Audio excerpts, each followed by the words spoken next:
Senior cricketer Karun Nair మళ్లీ సొంత ఇంటికే రాబోతున్నాడు. దేశవాళీలో సొంత రాష్ట్రం కర్ణాటక తరపునే ఆడబోతున్నాడు. విదర్భ క్రికెట్ అసోసియేషన్ నుంచి నో అబ్జెక్షన్ సర్టిఫికేట్ కూడా తీసుకున్నాడు.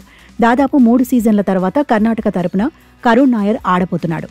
2021-22 సీజన్లో సొంత జట్టుకు సీనియర్ ఆటగాడు దూరమయ్యాడు. అదే టైంలో విదర్భ జట్టులో చేరాడు. విదర్భ తరపున అద్భుతాలు చేశాడు. ఈ ఏడాది రంజీ ట్రోఫీ ఛాంపియన్గా విదర్భ నిలవడంలో కీలకంగా నిలిచాడు. ఫైనల్తో కలిపి 16 ఇన్నింగ్స్ల్లో 863 పరుగులు సాధించాడు.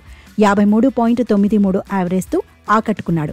ఇందులో 4 సెంచరీలున్నాయి. ఫైనల్లో సెంచరీతో కరుణ్ నాయర్ ప్రత్యేకంగా నిలిచాడు. విదర్భ తరపున విజయ్ హజారే ట్రోఫీలోనూ హిట్ అయ్యాడు. తన జట్టు రన్నరప్గా నిలిచినప్పటికీ బ్యాటింగ్లో కరుణ్ నాయర్ మరో లెవెల్ చూపించాడు.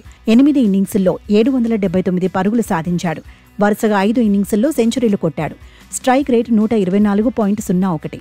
లిస్ట్ ఏ క్రికెట్లో అవుట్ కాకుండా ఎక్కువ పరుగులు సాధించిన ఆటగాడిగాను రికార్డుల్లో నిలిచాడు. విజయ్ హజారే ట్రోఫీలో కరుణ్ నాయర్ ఏకంగా 542 పరుగులు సాధించాడు. అయితే దేశవాళీల్లో రాణించిన తర్వాత మళ్లీ భారత జట్టు తలుపు తట్టాడు సీనియర్ ఆటగాడు. ఇంగ్లాండ్తో సిరీస్కు ఎంపికయ్యాడు. కానీ ఇంగ్లాండ్తో 5 టెస్టుల సిరీస్లో ఇంపాక్ట్ చూపించలేకపోతున్నాడు. లీడ్స్ టెస్టులో ఆడిన తొలి ఇన్నింగ్స్లో డకౌట్ అయ్యాడు. రెండో ఇన్నింగ్స్లో 20 పరుగులకు పరిమితమయ్యాడు.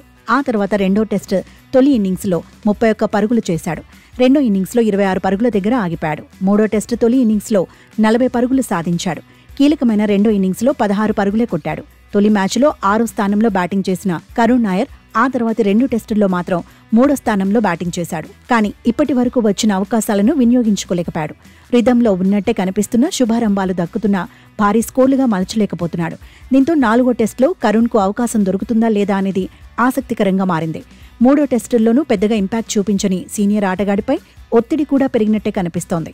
4వ టెస్టులో ఛాన్స్ దొరక్కపోతే మాత్రం ఇంటర్నేషనల్ కెరియర్ ముగిసినట్టే అనే వాదన వినిపిస్తోంది. ఒకవేళ అవకాశం దొరికితే ఖచ్చితంగా రాణించాల్సిందే, లేదంటే ఇక భారత జట్టులో చోటు మర్చిపోవాల్సిందే అని మాజీలు హెచ్చరిస్తున్నారు.